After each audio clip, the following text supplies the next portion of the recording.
जैसे वैसे ये विनाश अपने पीछे छोड़कर जाएगा और निश्चित तौर पर जब ये लैंडफॉल खत्म हो चुका रहेगा, आस पास के इलाकों में जो भी इंफ्रास्ट्रक्चर, हम बार बार, मैं पहले भी इस बात का जिक्र कर रहा था कि किस तरीके से इंफ्रास्ट्रक्चर को नुकसान पहुंचाते हैं साइक्लोन, क्योंकि टेक्नोलॉजी के दम पर हम लोगों को इवैक्यूएट कर देते हैं, टेक्नोलॉजी के दम पर हम जनहानि को बचा लेते हैं, लेकिन जो इंफ्रास्ट्रक्चर को नुकसान पहुंचाता है, पीछे के दो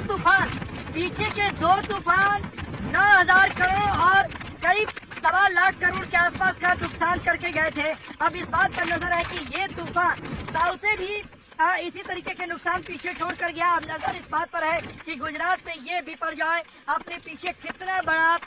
इकोनॉमिकल नुकसान गुजरात को पहुंचा कर जाता है। आप ये देखिए, शेड लगातार उखड़ता हुआ, जैसे हवाओं की रफ्तार लगातार बढ़ती जा रही है और इस वक्त यहाँ की, अब यहाँ पर हवाओं की रफ्तार है 110 किलोमीटर प्रति घंटे, 110 किलोमीटर प्रति घंटे के आसपास ये हवाओं की रफ्तार, और यही वजह है। और देखिए, मैं कहता हूँ कि जो साइक्लोन जिसका जिक्र कर रहे थे, चक्रवात जो गोल गोल घूमते हुए आगे बढ़ता है, तो हवाओं की एक रफ्तार नहीं, वरना सोचिए ये शेड नीचे से उखड़ रहा है, कितनी मजबूती से इसकी वेल्डिंग की गई होती है। जो डिस्पेंसर है उनको नुकसान, अब मुझे लगता है कि शायद ये शेड जब गिरेगा तो जो डिस्पेंसर है उन्हें नुकसान पहुंचेगा, बगल में जो टैंकर रखे हुए हैं उन्हें नुकसान पहुंच सकता है। लेकिन ये तस्वीर इस बात की तस्दीक कर रही है कि ये तूफान कितने अपने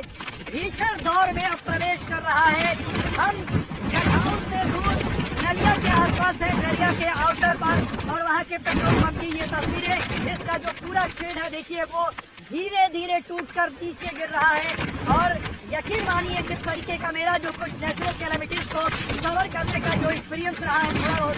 उसमें ये शेड बिल्कुल नहीं बचेगा। जिस तरीके का ये तूफान है, आप अंदाजा लगाइए कि ये किस तरीके से तबाही अपने साथ लेकर आ रहा है। हम आगे बढ़ रहे हैं, हवाओं की रफ्तार हमें रोक रही है, हम बोलना चाह रहे हैं लेकिन हवाओं की रफ्तार और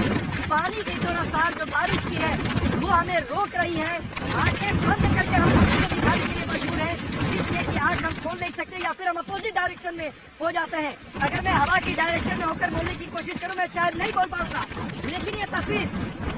तूफान जब आता है तो किस तरीके से अपने साथ तबाही लेकर आता है, समंदर अपने साथ कैसे विनाश लेकर आता है, किस तरीके से तबाही के निशान छोड़कर जाता है, ये तस्वीरें इस बात की तस्दीक कर रही हैं। ये इस वक्त की सबसे बड़ी तस्वीर, पेट्रोल पंप को किस तरीके से नुकसान पहुंच रहा है। और ये शेड की आवाज बार बार आपको सुनाई दे रही होगी, क्योंकि धीरे धीरे हवा के थपेड़े इसे कमजोर कर रहे हैं, जो वेल्डिंग है उसे तोड़ रहे हैं, और उन वेल्डिंग को तोड़ने के बाद ये शेड, मुझे नहीं लगता है कि शायद ये